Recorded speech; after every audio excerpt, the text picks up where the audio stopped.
by Design, James and Yolanda Penn. We're thrilled to have you here with us on this evening as we relaunch. This is a relaunch. So a lot of y'all, you may see it as a launch of Marriage by Design, but it's actually a relaunch.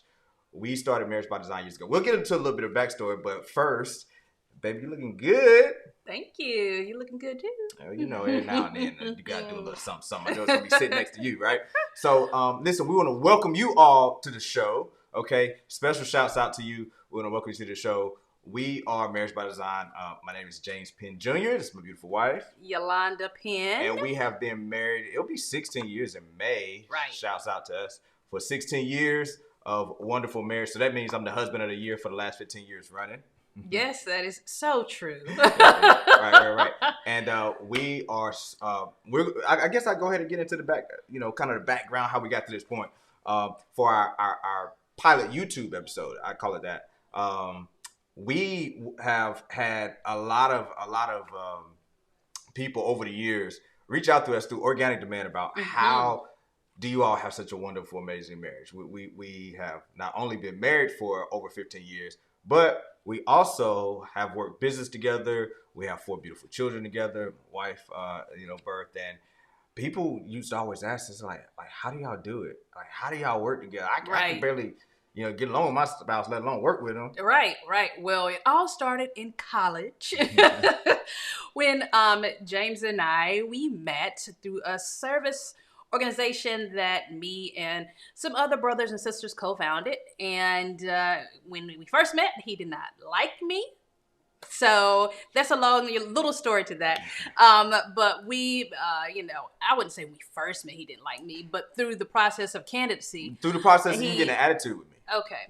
Through the process of candidacy, I made his eye jump or something. No, you made my eye twitch. Okay, eye twitch, jump for weeks. She was a modern woman. We're gonna get into modern and traditional relationships. She was a modern woman at the time. She had an attitude with me. Okay. And from there, you know how it is when you got a line or whatever, and they're asking, what do you mean? Like a candidacy line. You mean you was hazing? I was never hazing. I never put my hands on you. You just didn't know your information. So, anywho, or whatever it was. We got to know each other better once he joined the organization, and he fell deeply in love with me because I was an upperclassman. That's what you're going with? I am. Okay. Because I was an upperclassman, I was a senior, and James was an underclassman. He was a freshman, and I was like, "Nah, we not doing this." But as time grew, I put that game on her. He did. And we developed a friendship. He had this one line, it's like, age is a state of mind. I melted. And Facts. ever since then, we have been working together. When we were in college, I was James's assistant to him in whatever he was doing in whatever capacity. And so it just worked. And from there, we knew that the route we wanted to go was to work with each other. We didn't know, what traditional, modern, and all that kind of stuff looked like. We just wasn't really knew in the vernacular at that point. it wasn't in the vernacular. We just knew 4 years of college and us going to jobs that were two different places. I worked in Greensboro, James worked in Winston, and that's North Carolina. And we were driving 30 minutes away from our home to wherever we were working. And we knew that that wasn't what we wanted. And so we knew the way to change that was to develop family business. And that's kind of how it all started. So yeah, through all of that, we had ups and downs in business, like anybody, of course. It's not linear motion, but we just started to have some fairly decent success, and so people start saying, "Oh man, y'all are a power couple." We never sought out to be a power couple, right? If anything, we want to be an empower couple. We want to empower other couples to have a marriage by design. But people were always seeking us out and asking us, for mentorship, for coaching, for advice on how to have a marriage where not only you have a great, thriving marriage with your spouse, but you also can even work together, start building. We always talk about generational success. It's like it's overused at this point because everybody just talks about it when nobody's actually doing it. Right. So when this is back in 2016, we actually decided to launch a live show. We launched a live show on Facebook. We did that for years, dozens of episodes. It's still back over there if you go look it up. You can see it. And then we had our fourth child. See, here's one of the things that happen. When you bring your wife home from working a job, she ends up just getting pregnant over and over. So she got herself knocked up again. We had baby number 4. Some priorities changed. We put that on hiatus, and we worked on some other things, focused on some other things. Well, recently we got invited to a podcast where we were interviewed by Anthony O'Neill, right? And everybody fell in love with you. I mean, I was all right. I got some pretty cool comments, but everybody was like, "Oh my gosh, she needs her own show and everything." So we said, "Hey, babe, it's time for us to get back out here." So that's what brings us here. So welcome to you all. Welcome from wherever you tuned in. We're gonna talk about traditional and modern marriage. So we're a traditional couple, so most of our content is going to be centered around how do you design an intentional marriage where you can operate in those traditional roles. So we're gonna kind of go get into to that tonight. Yes, and so we're excited about the topic. And if you're here, you've seen our page and you've seen the title, Modern Marriages Exposed. Exposed. Why you say it like that? Was that your echo attempt? That is. Was it horrible? It was something. I don't even say that. It was something. Dangerous to building Black communities. So we want to get into that and really talk about how, as a traditional couple, you actually are uplifting the Black family and the Black community, and kind of break down some of the different ideals behind that and why we see the traditional route as a better way to build us. And let me just say this real quick. If you'd like to join this show, we're going to open up for a commentary for I'm going to call it P's and Q's, okay? I'm going to call it P's and Q's. Okay. For pushback and questions, all right? Pushbacks and questions. We're going to open up the lots of pushbacks and questions. There's a link in the description if you would like to come on, okay? Be camera ready. Come on. You give us a pushback if you disagree, right? You can ask us questions if you like to do that as well.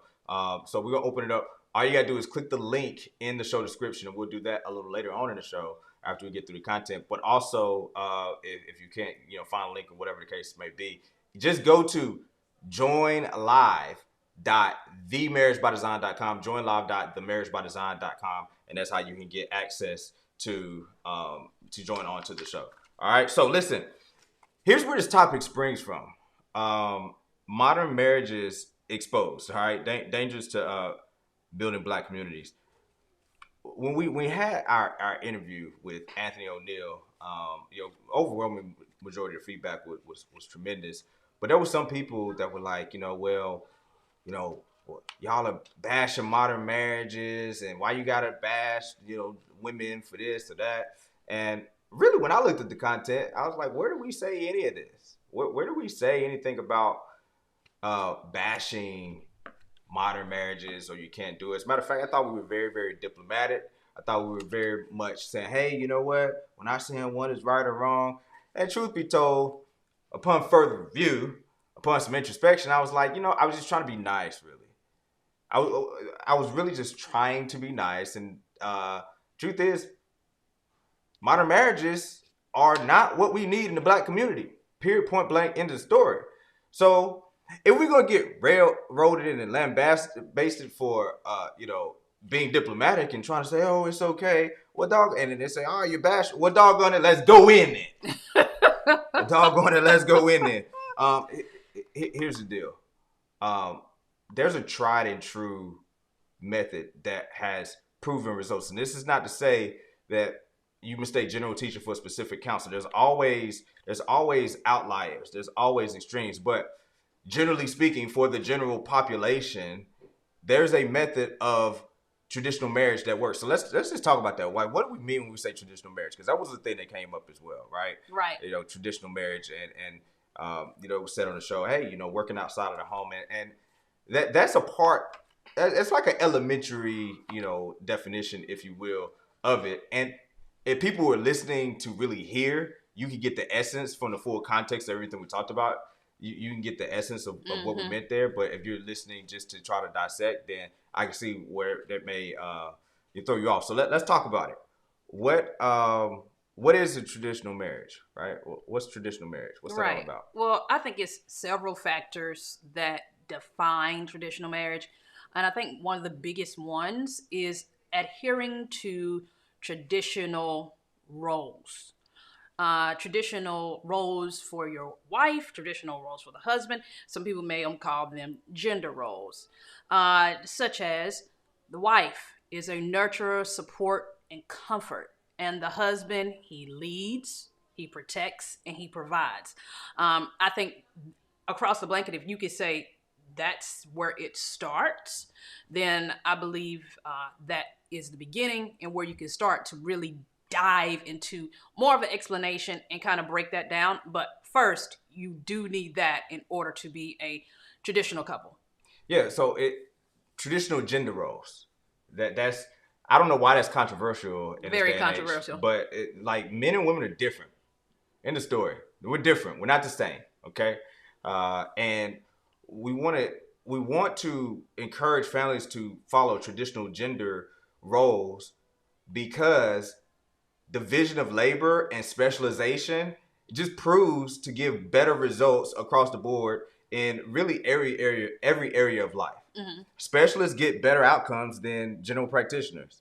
And so I'm going to specialize in what I do as a husband, and we're not going to try to just split everything 50-50. That's the modern way. We're going to try to do everything 50-50. So when we say, more specifically, when we say traditional gender roles, we're talking about a wife placing her priority on the family in nurturing and comforting and supporting.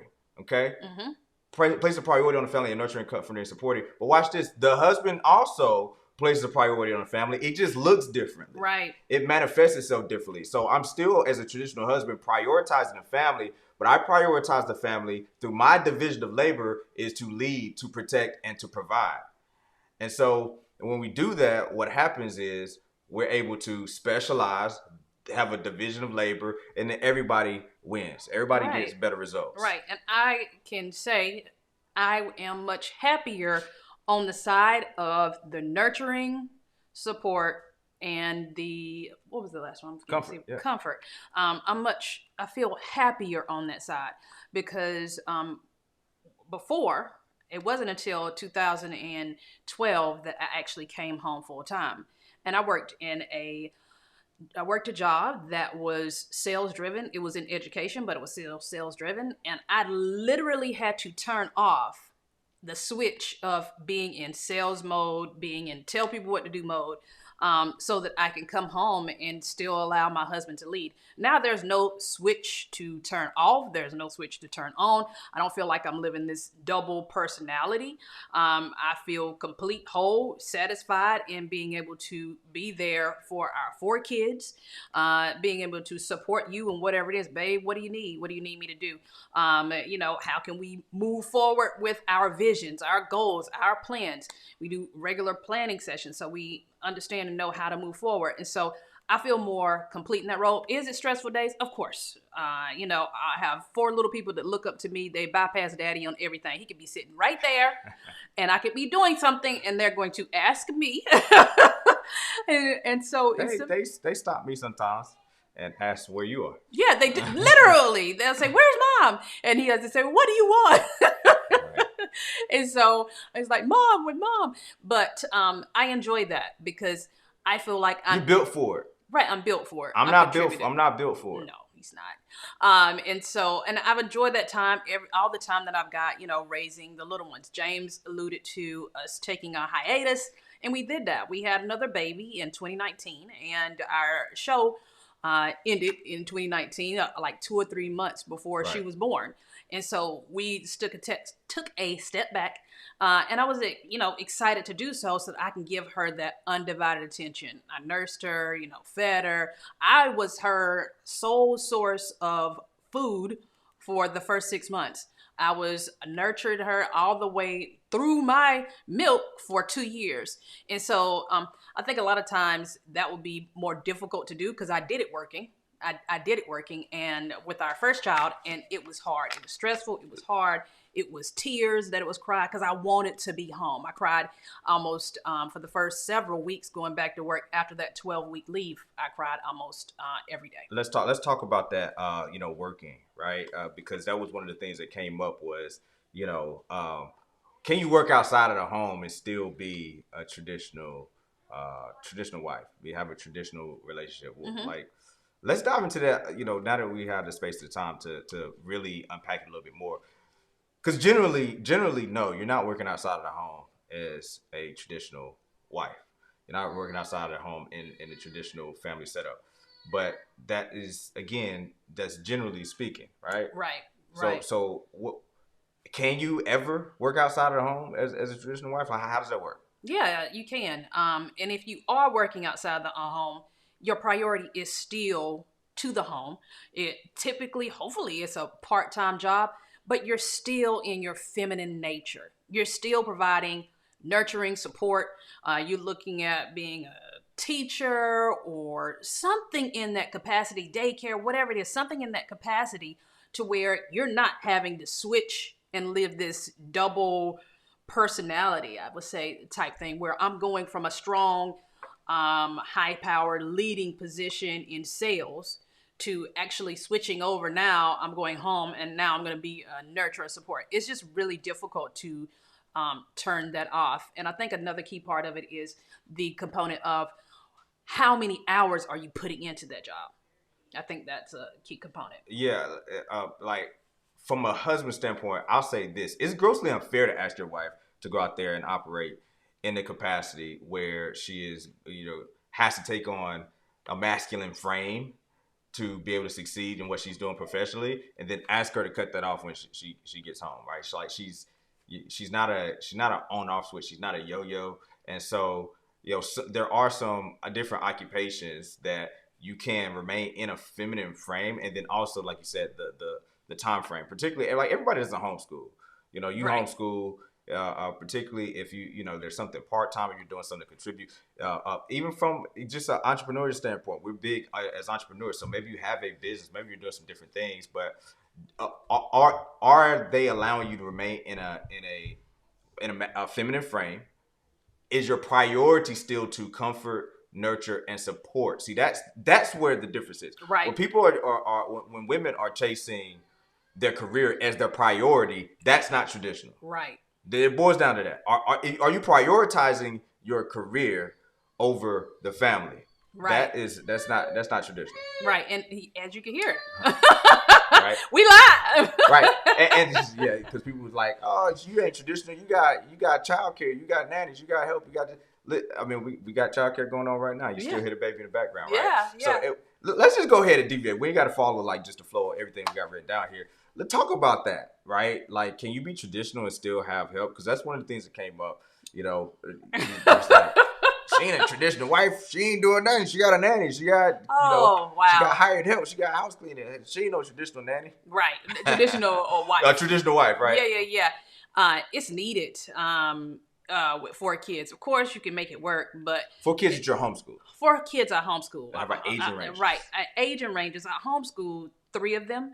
My 3-year-old, I will start homeschooling her in the fall, and so it is a whirlwind from when we get up in the mornings. I start. My schedule is kind of wonky, but I'm working it out. I start at 6 a.m. and I work out. And after working out at 7:30, my daughter and we start homeschooling. She's 7th grade, and so we start with her language arts class. And that starts at 7:30. And then there's breakfast, there's food, and then... Wait a minute. You cook breakfast? I cook breakfast for you. Oh, okay. So she's cooking. All right, go ahead. I do have a nanny that comes in, and she does help out with preparing breakfast for the kids. But you cook breakfast, though? Yeah. I cook breakfast daily for you. I thought you just sit home because you got a nanny. No. Hired help. Yeah. I cook your breakfast because I want to make sure that's made the right way, and you are particular, and I know how to make. She ain't a nanny for me. Like, No. And I want to make sure your food is made right to get your day started, kicked off the right way. And then I go into homeschooling our son, who is 3rd grade, and I do all of his homeschooling as well. And so at that same time, our 5-year-old... Wait a minute, you do all our son's homeschooling? Yes. I thought you was just sitting at home with your feet kicked up. No. Oh, okay. He does have one online class that's once a week. And we do that together. And so it's so funny. Side note, he's like, Mom, we need to spend some more time together. I'm like, oh, we spend from 10 o'clock to 3 o'clock together, Monday through Friday. And he still wants more time. It's darling. And so after that, it is time to start getting food prepared. Sometimes I may get another quick workout in. Get food prepared for what? Oh, I make lunch. Yeah. You make lunch too? You're so funny. Yeah, at 12:30 we have our lunch. I make the lunch, and the kids eat. 1:30 is back to our second half of the day with homeschool. We end about 2:30, 3 o'clock, depending on how much work needs to be done, and then we straighten up. Nanny leaves. Cook dinner. Family time is in there. They always love our family time. We have structured days during the week where we have family time. And then it's bedtime, and we do it all over again the next day. You put the kids to bed? Yeah. I thought the nanny did all this. You don't do nothing. Woman, you ain't a traditional woman. So, I mean, it's obviously, you see that I'm joking around here. But, like, people really had this thought that, like, if you have hired... Oh, yeah, and they said housekeeping, too. We have housekeeping, not currently, because we have a hard time finding someone. How many housekeepers have we ran through in the last 12 months? 4 or 5. And we're not hard. I promise you we're not hard on them. But some of them left because of COVID, and they said that we couldn't be in the house. If they literally said we had to leave our house for them to come clean. Which I guess with people who, like, they work outside of home, that might work for them. Right. Because they're office at work during the day, the kids at school during the day, the housekeeper can come in, do their thing. We all here. Yeah, I work here. You work here. Yeah. I work here. We got more people here during the day. Right. Because 2 of the 4 left because of COVID reasons. And some of the other people just weren't up. But yeah, so we've had multiple, housekeepers, but you got to clean for the housekeeper to come. Like it's not like the daily picking up, Yeah. The housekeeper can come, it'd be spotless, and you got 4 kids. 20 minutes later, it's you always say that. You were like, didn't we just in the past? Didn't we just have housekeeping? Yeah. So and I would say, yeah, and the kids came through. Yeah. So having hired help, this doesn't disqualify you from being traditional. You don't need hired help to be traditional either. Right. So I don't know where that misnomer came from, but let's unpack why now that people have a frame for traditional marriage, how you kind of the daily routine kind of looks as a traditional wife. It's not the only way that it goes. Some traditional wives again don't homeschool, but that's our setup. why is modern marriage though? Like we're gonna expose that. Like why is that so damaging to the community, the Well, Black community? I believe first because family isn't put first.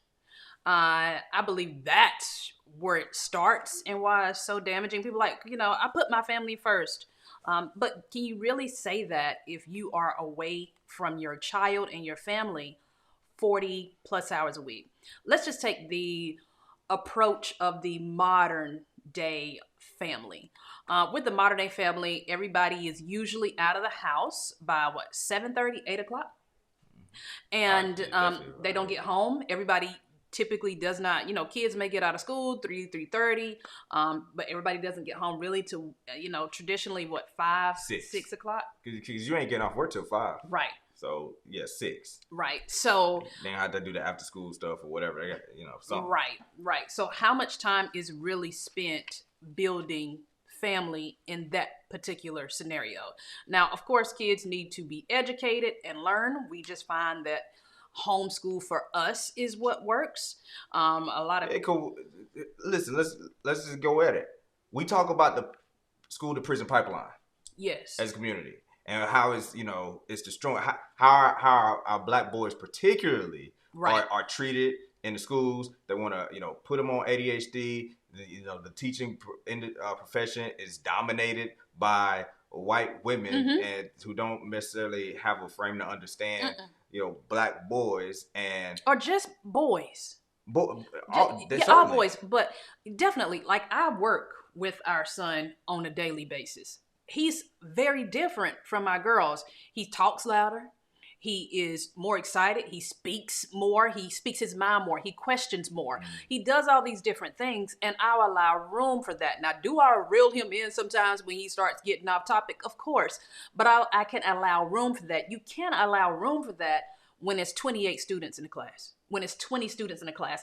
For the young boys, girls, whoever, you can't allow room for these students to ask questions, to do these different things. And so with our son, who is more, what's the word they say, boisterous than our girls, who may have a more difficult time sitting for longer periods of time, which he doesn't. He's really good about it. But, a lot of boys do in the school system, and they're punished for that. Like you said, they say, oh, he has ADHD, he has ADD. Let's medicate these young boys for being, I don't want to use this term, but being them, for being boys, for having testosterone. Let's medicate the testosterone in them and actually let's, have them act more feminine. And so that was a no-go for us. And that wasn't what we signed up for. And we said, whatever it takes. Before we even had a son, we knew that when we had a son, he would not be put in the school system. But most parents, you see it, they don't really want to be around their kids. No, they don't. Like we saw that during the shutdown that took place. People was complaining about it, talk about how much they ready for their kids to go back. But even before the shutdown, even before everything that happened over the last 2 years, every summer as we're heading back into fall, we're getting into August, you see all of the jokes, all of the memes about getting rid of your kids and sending them back to school. Right. And people say that, oh, that's just joking. But we know that there's a thread of truth inside of the humor. Like that's where the humor comes from, is people really want to use the school to raise a child, and that's the modern way and that's the modern approach. Right. To doing it. With all for the Black community, right? If there is even such thing as a Black community, that's probably a whole topic in and of itself, right? Do we even have a Black community? But with all the social ills that are facing us, from the prison to the economic setbacks that we have, the whole criminal justice system, not just from the police with the policing, right. What about the disparity in sentencing and all of the different things, everything, right? Why would we want to send our children to be in that system and then complain about that system? Right. Well, it's because we value having a second paycheck more than having our children home to get more stuff and acquire more stuff and things. And that's the modern approach is, hey, Like there's one thing if both partners are working outside of the home to fund just a basic standard of living. Right. We're just not getting it done. I like what you said about the basic standard of living. Right. But most people are willing to forego the presence with their children and the family and offering the nurture, comfort, and support. They're willing to forego that for a higher standard of living that's beyond a basic standard of living. And there's nothing wrong with having a higher standing of living, but at what cost? See, some people are, oh, where's these for y'all to say? You got this, and y'all,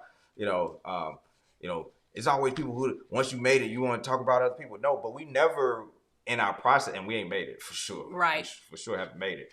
But in the process of reaching higher and higher levels, in the process, we never did it at the expense of our family. Right.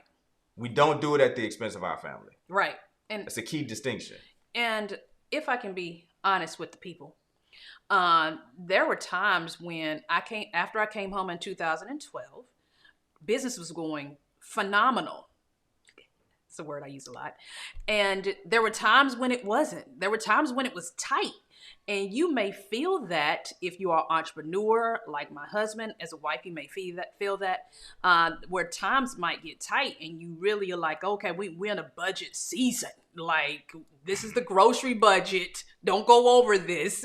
Put stuff back if it is. Budget season. It's always budget season. Okay. Well, a lower budget season. Let me say that. Yes. A lower budget season.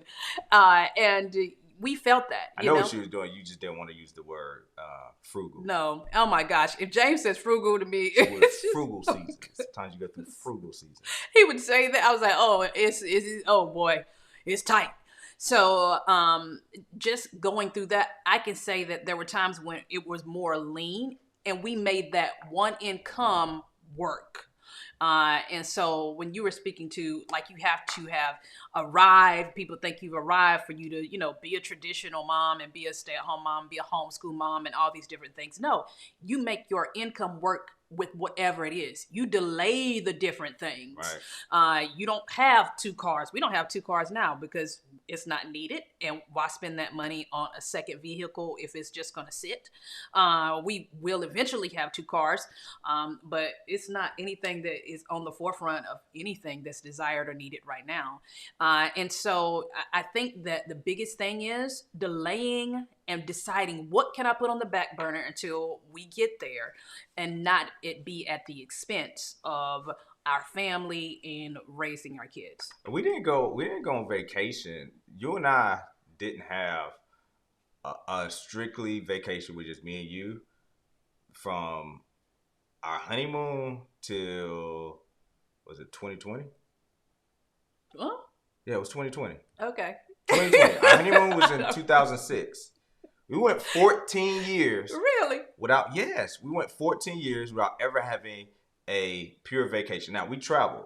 Yeah, we did. But look, we turned every travel opportunity into a vacation. Right. But it was always for business. It was either for business or it was with the kids. So we were traveling for business, and then we say, okay, we're going to go a day earlier, stay a day late, whatever. Right. We're traveling for business. Or or it was a family vacation, right? And it wasn't until 2020 that we said, let's actually just go get away. So, like, why do I bring it up? Because, again, it's misnomer that, like, you have to have this level of lifestyle and income where, you just have all of this excess to be able to be a traditional couple. It's not the case. We just, in the last few years, started to travel and get away and, start to upgrade some things in lifestyle because we delayed that gratification. Yeah. So it's a misnomer to think that you have to have this exorbitant income to be a traditional couple. That's just not the case. You just got to have a priority again on the family. So when in modern marriages, when the priority is not on the family, here's what it boils down. It reminds me of Bob Marley. He said, people who only thing they have is money are the poorest people in the world. Oh. If the only thing you have is money, you're really poor. Right. And a lot of people with a modern mindset, they don't even have money. All they have is the desire for money. So you don't even have the money. You just got a desire for more of it. If all you have is a desire for more money, more things, you don't see value in the externalities that come with your wife being home. You don't see that as valuable. Like, so let me talk to the men for a minute, because there's a lot of men like, I ain't about to have no woman that's just sitting at home doing nothing, right? They bring that energy. That's showing a devaluation of what it is that a wife and a mom brings to the table by being at home. It's showing a gross devaluation of the externality that is present with your children having access to her, instead of having to have access to strangers all of the time. How she makes a house a home, like they're intangible things, and we get in our society, we don't value the intangibles enough. Like, if you can't measure it, directly, if it's not tangible, like, people don't place as much value in it. But some of it you can measure. Some of you can measure it, and you can place a dollar amount on it. But there, like, I don't know what dollar amount I could place on my children just having access to their mom throughout the day. How do you even put a price tag on that? How do I put a price tag on my wife knowing me better than anybody else in the world, and knowing my temperament, my personality, knowing my skill sets, knowing my journey, knowing all my history, when I am facing something that I need to make an important decision about, being able to call upon her as a sounding board to give me direction and hey, babe, this is what I'm thinking. I already got this mapped out, but I need another perspective, right? Like, how do you even place a price tag on that? I don't think you can.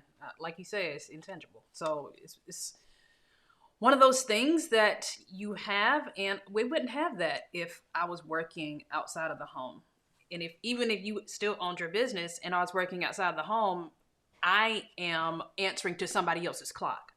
Therefore, how can I, working 40 hours from 8 to 5, because that was my typical schedule, we can't chat and talk and do those different things. Maybe on your 15-minute break, on your lunch. But how well would I still really know all the how you say it? Intricacies? I couldn't get it out. Intricacies.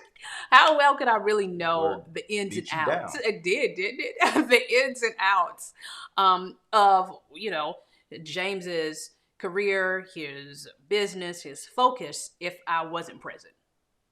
It's not gonna happen. Yeah. So one of the things we look at as well when we talk about these modern marriages, these modern relationships, it is this overemphasis on prioritizing career, where women are feeling like their career is the most important thing in their life. Go ahead. Their career should be the most important thing in their life. It will be the most important thing in their life. And then they get a rude awakening as they get later in life, and they start to realize that there is value in family. There is value in relationship. There is value in having those other things that make you a well-adjusted and well-balanced human being. We're not meant to go through this journey alone.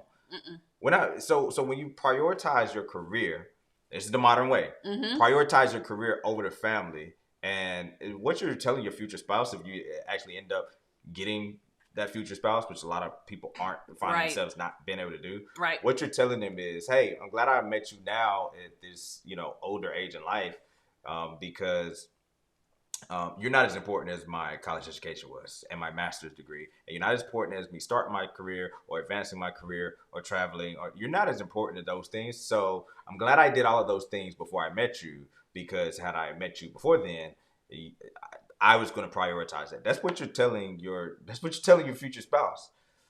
As if you can't get education once you're married, continue education. As if you can't start a career, advance a career, start a business, grow a business, travel. As if you can't do those things. It's like, hey, I got to suck all of the goodness out of life before I get married. Like, what does that say about your mindset and view on marriage? If that's how you're operating, is I have to suck all of the goodness out of life before I get married and prioritize that before marriage, then you're saying that marriage is downhill from there. Right. I think a lot of that, hun, stems back to personal development. How does it stem back to personal development? I can remember somebody really close to you telling you to specifically not get married, to go and enjoy. And we were dating at that time. Enjoy college life. Date whoever. They didn't mind us dating, but to not get married for a while, and basically, like you said, suck all the enjoyment and stuff out of life. And it truly is because they're reflecting what their marriage looked like onto what they think your marriage is going to look like. Well, your marriage doesn't have to look like anybody else's marriage if you are working on yourself. Personal development. I'm not working on James. James is not working on me.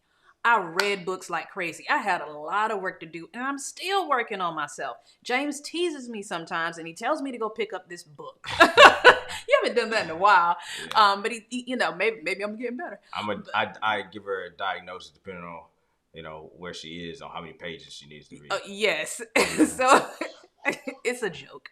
I don't go read the book. I don't go do that stuff. Read the book. It's a joke, but it does let me know, okay, I need to really see where I am and check myself, in whatever I'm dealing with or whatever that area is.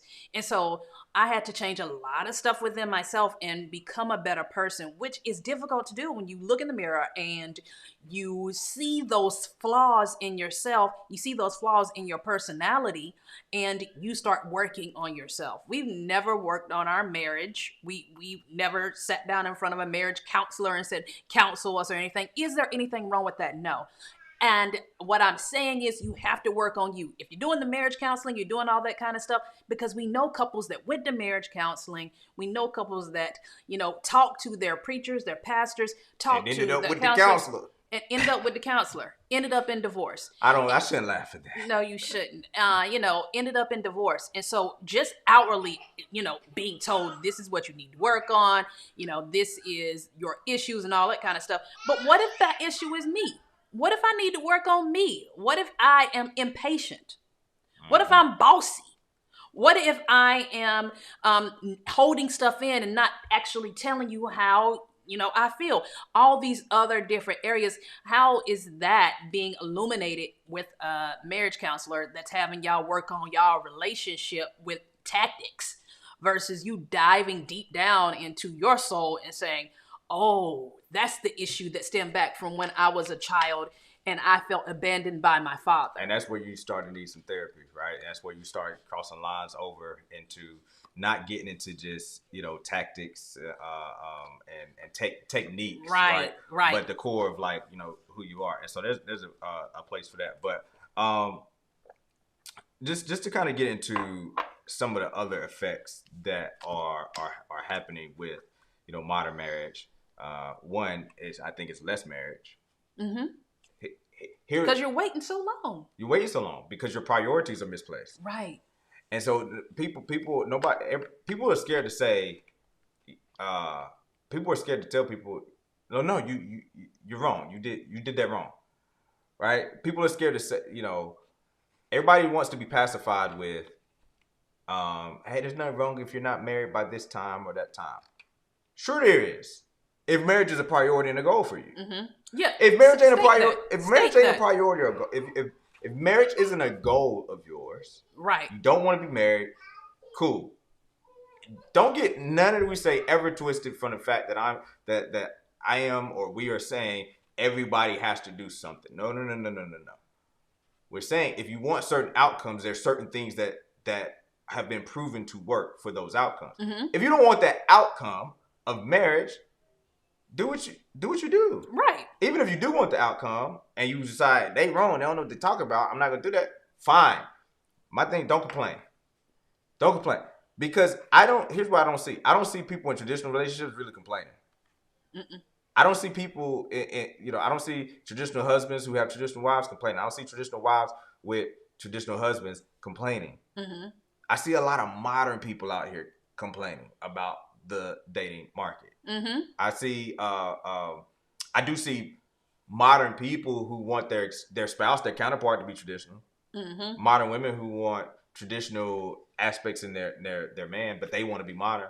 Traditional modern men who want the wife to be traditional, bring those traditional elements of being a nurturer, comfort, and support, but still prioritize career, right? Mm-hmm. I'm not seeing it the other way. So do what you want to do. Just don't complain. Don't complain. And so if you want to prioritize career and put marriage off to later in life, and then you don't get the outcome of that, guess what? You probably did something wrong. Mm-hmm. So some people are doing stuff wrong. If I said I wanted a job, that was the outcome. That was the desired outcome, and I didn't get a job next week. Nobody probably would say, "I would." Man, it's been a week, right? Right. It's been a couple weeks. Most people would say, man, it's a tough Mm-hmm. market, whatever, Mm-hmm. right? Some months go by, people started probably kind of raise Right. the eyebrows, looking like, I don't maybe, but it's tough, Yeah. But at some point, if it's been a year, 2, 3, 5, 10 years, Mm-hmm. I haven't got a job. It'd be like, bro, you doing something wrong. Right. Right. You And doing yeah, yeah, something yeah. wrong if you've gone if job was the outcome and after 5, 10, 15 years, yes, you did something wrong. So And why punchline this? is if marriage is the outcome and you've reached 35, 45, 50, you did something wrong. Mm-hmm. And I would say, why this? Why in a job situation, if you've gone 4, 5 months and you haven't got that job, would you ask somebody to look at your plan, look at your resume? If you've gone a significant amount of time, but in relationships, we don't ask for help. We're not going anybody and getting mentorship of somebody that has already traveled that road that you're looking to do. We just fly by the seat of our pants and think, oh, okay, well, this must be the way to go or the route to go, versus having somebody check your plan. Like in that situation, you would have somebody look at and check your resume to see where the flaws were, to see what you needed to change so that you can get in front of the interviewer to actually get the job. But we don't do that in relationships and marriage. We just fly by the seat of our pants and see how it's gonna go. And then in this modern day and age, instead of doing the work, doing the self reflection, the introspection, to say, and having the integrity to say, you know what, I am off in some areas, I am Right. doing some things wrong. Instead of doing that and being able to get along with each other, we just, okay with being the 40-year-old dude in the club, or being the 40-year-old woman who's trying to freeze her eggs, or pacifying people that there's no time limit. You can get. I know a friend of mine whose cousin sister, she's 43 and she just got married and had a child. Okay, we're gonna use the anecdotal outlier, as well. This proves that's the prudent path to take if you want that outcome. Right. Yeah, yes, it happens, right? But when it comes to development, when it comes to human development, there are different milestones within a certain range. There's still some room for individuality, but within a range, there's a certain milestones, right? Even from within the womb. When conception happens, you can see a baby inside the womb. They're doing the check-ups, they're doing ultrasounds, and they say, hey, at this stage, this many weeks, the heart should be beating. We can see the chambers of the heart, and at this stage we should see this developing. In this stage, you can start to find out the gender of the baby. Then when the baby's born, after so many days, the baby should be able to hold his head up, and newborn development and infancy development, and within a range of some time, you start going into solid foods and just walking and the talking, and it's still some individual range there. Right. It was individual range within our kids. Our daughter, she was walking at the end of 7 months, and our son, he didn't walk to 13 months. We carried him about everywhere, but he was still within that range up to 18 months. You should be walking by 18 months. He was still within that range. And our other girls, they fell within that range too. Kayla was up and out. That's why she that track star. But she was, moving and doing those different things. She was still within that range. So we have that with babies. We have it through even the rest of child development, from toddlers to adolescents to preteens to teens. Right. There's different developmental milestones, right? And even as an adult, right? You can't even get a rental car just because you're 18. There's developmental milestone. We know 25 to bring. Yep. But at some point, if you haven't developed to make adult decisions, like partnering with someone, because we're not meant to go through this journey alone, and you've reached 35, 30, 35, 40, 45 years old, and you have not developed, you haven't developed to be the type of person that can go through this journey with somebody else, take a real serious look at yourself. Like, it's okay to be that way, and it's okay to stay that way. We all have flaws. We all have shortcomings. We all have things that we are, need to work on more than other areas. But you gotta be real about it, and not say, "Hey, it's okay." In the modern marriage and a modern dating world, that's what we're buying into. We're buying into the lie that it's okay, to not develop at reasonable human, reasonable human development stages of being able to partner with somebody to build a family and be a progenitor to the next generation, and legacy. It's okay. It's okay. That's what the modern world is telling you, and it's leading to women freezing eggs or dying alone, or it's just crazy. They're even looking at population statistics. They'll talk about population collapse, because you have to have so many people. I think it's like 2.2 or so. I don't know what the number is, right? You can look it up, but it's like so many children have to be born every generation for a society to sustain. And across the globe, different countries, they're seeing less and less, not enough people right now are partnering up, getting married, and to be able to even sustain societies. Right. It's crazy, like, how things are going to look in 30 years. Right. It's still going to be people, but they're all going to be old. Right? But it's the young people who are the innovators, the young people who move the generation forward. It's the young people who do the heavy lifting in a lot of different things. So it's gonna be real weird, because people just haven't developed the ability or have the priority to partner with somebody and have a family. It's crazy. Agree. Yeah, some of the stats that I was looking at, which were very interesting when you kept bringing up the notion of freezing your eggs, in vitro, all of that kind of stuff, is this stuff is not cheap. If we look at the average income that Americans make, I think it was like close to 53,000. That's like the Bureau of Labor statistics. But if we look at our community, our Black community, I think our number is at like 41,000. Really close to 41,000. That's the average income that's made. In vitro is $11,000 to $12,000. That's like the starting. That's like the average. I say starting. That's the average amount. And a lot of times, insurance doesn't cover this. We have Facebook friends that have GoFundMe pages because they're our age now. They're in their 40s. They're our age. I ain't in my 40s. He's not in his 40s yet, but he's quickly approaching. Wow. And they don't have kids. And they want to have children, and it's $10,000, $12,000, dollars plus to do this. And they have GoFundMe pages so that she could have fertilization treatments. And I think that a lot of people that think these things when they're younger in their 20s, well, I'll just freeze my eggs, I'll just do all of those different things, and I'll wait till later on in life. We're looking at not just that, but what if you can't have in vitro? What if you've frozen your eggs and now you need a surrogate? We're looking at $50,000, $60,000 plus that you're going to have to cover. So that's what, a good year and a half salary of your job, and could have been completely alleviated if you would have just prioritized marriage and family earlier on in life.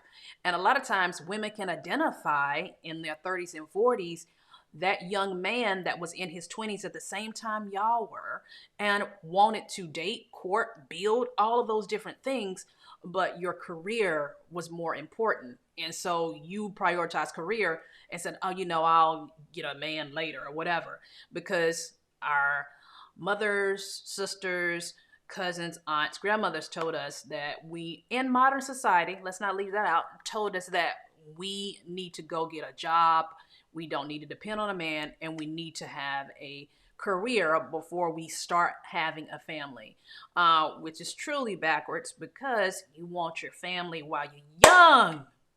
You want to raise kids while you're young. I can speak from experience. It's a big difference when I birthed our first daughter in my 20s to when I had our last daughter and she was 30. I was 38. My body don't move like it used to when I was in my 20s to 38 when we had our last child. I couldn't imagine Body starting. still move pretty good. Okay, baby. I could.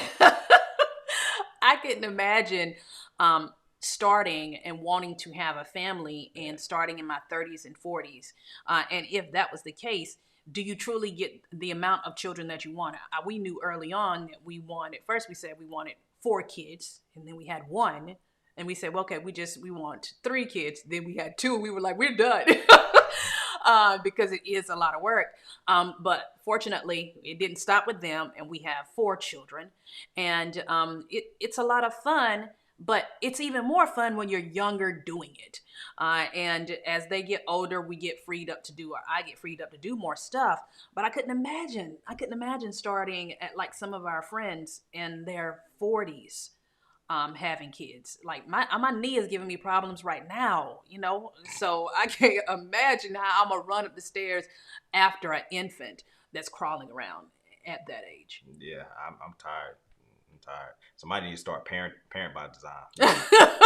we got this marriage thing down, but them kids. The kids. So listen, hey, we appreciate y'all hanging out with us on this evening. We're gonna go ahead and wrap this thing up, but listen, we're gonna be here on Sundays. Okay, we're gonna be here on Sundays. We encourage y'all to hang out with us.